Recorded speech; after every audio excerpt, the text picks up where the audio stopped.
Welcome to Winning in the Margins with Jeff Brochu and Jamion Christian. We're excited to have you back here after a little recording hiatus from us. Both of us kind of got busy a little bit and tackling life a bit, but it's great to be back on here with my co-star, Jeff. How you been, man? I've been good, man. Been busy, like you said, man. I know you have as well. Seen some good stuff going on Yeah, some of your other the last call, man. Podcast is jamming, getting some good bites out of that, man. Appreciate yeah. the people you're interviewing and doing a heck of a job. Thanks, man. It's been fun to grow that platform and to learn from some of the very best. And I would say the same with you. Like I enjoy really learning from you. And one of the things that I've been watching is how you guys have been growing your events. Watching your studio, how you're adding a ton of wrestling going on in there. I can feel the energy, how it's growing in your area, and then also the events that you have a chance to do with Rich Simpson. With Yeah. those events and stuff, I see them really growing. How are you staying focused while growing so rapidly? Man, I'll tell you, it's always just development. And I learned from being around people like Rich and Tom's our wrestling coach, and they're just constant developers, and the best of the best in the business are constant developers. And I believe those two guys I just named are as good as it gets. Coach Tom, one of the best high school coaches in the country, and Rich Simpson, he'll be all over the country before this year's out, and I watch them, and I learn a lot from the people I surround myself with, and that goes in both ways. You mind if we talk about development today, man? I love it. Let's tackle it. Development it's progress, and it's a person's aspirations is the way it's I guess kind of defined in the dictionary. And the ability for people to make progress as compared to avoid it is it's very easy. It's very easy to do. And the folks that end up shining and smiling and instead of hating their job, loving their job, I believe are the ones that are finding progress, that the environment that they're within is consistently putting measures in place to making sure their progress, or the individuals themselves are just developing like crazy. And so how do you stay focused? Well, you never focus. I mean, you mentioned, hey, what were you at a baseball game? And now we were at a Harford County Public School event, Your Mind Matters event. And that event, it's phenomenal. But the mission's always the same. It's to deliver a hope-filled experience where the people that are around us believe that a champion exists within. And so you come out of an event like that, and our mission is always the same. And it's to develop in a way that allows us to take, a performance like that, and then continue to figure out more ways. How could we take that very event and the people at that event, continue to help the experience never ends. Find a way that the experience doesn't end, or find more opportunities for people to experience, and or even what we're doing.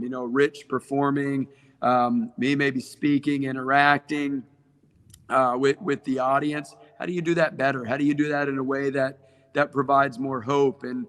And Jamie, you answer the question by looking at people like a Rich, like a Tom, like yourself. Every time I talk to you, you're always evolving what you're doing. And the people that just have an excitement for life, they just continue to evolve. And so there's always more. And that's what brings the spark to life, man. Yeah, I'm going to give you two things that makes me think of. Number one, and I say this when we're recruiting. I was a college basketball coach. Maybe for new people that are listening, college basketball coach for 18 years, 10 years as a head coach. We had an unbelievable track record of recruiting. Like in the last 10 years, we had 22 players score over 1,000 points, which is a significant benchmark for Hall of Fame level players at those different colleges. And one of the biggest things I realized early on was those who had an infinite amount of energy were always really successful. It was really hard for people to slow them down if they were constantly on the move and constantly trying to improve. Now, you might have to focus those individuals, right? They may be expending energy in directions where they might not need, but it's much easier to focus their energy than it is for someone to create a new energy to be able to do multiple things or do one thing really well. That's the first thing I give you. The second thing was a statistic that I saw today, and it was interesting. If your desk is within 15 feet of a high performer, all right, 15 feet of a high performer, you improve 10% in your work. You talk about being around the very best, 10%. But on the contrary, if you're within 15 feet of a low performer, you you don't improve by minus 15%.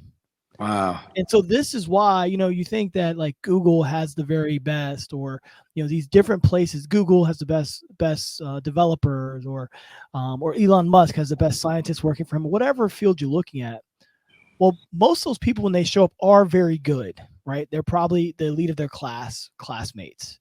But it's the ability to rise to the occasion with the very best that makes them the best, not necessarily what their score was in their SAT or how well they did in this class. It's this natural ability to sit beside someone else who's doing great and want to be as good as you can become. But again, it also works the inverse. If the person beside me is not striving, it takes energy away from me and my focus to be able to do that. So I think the importance of the environment is everything.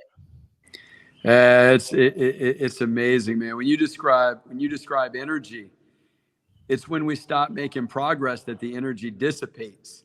And so the highest level, the person having the most fun on the team, true, genuine fun, is the one making the most progress. In my experience, 100% of the time, the person having the most fun is making the most progress, and they go hand in hand. When you talk about the top 15%, or you're leveling up 10% or 15%, if you're sitting by a top by a I'll rephrase it to go getter, someone hungry and making loads of progress. It's inevitable. It's inevitable, because what you're learning is not how to be a top performer, but it's what top performers do, and they take on a challenge better than anyone else because they grow a love of taking on a challenge. So your heart's getting a little more filled with taking on a challenge. It's just it blows my mind, man. Development blows my mind. Yeah, and it's funny. I mean, there's different levels of development, and there are different importances in development at different stages of your life. And so being able to recognize where you are and what you need, or sometimes it's not even being able to have a recognition. Sometimes it's just looking to the guy next to you and seeing how they're performing. I was just watching this. I was actually watching this barbecue contest on Netflix before we jumped on here.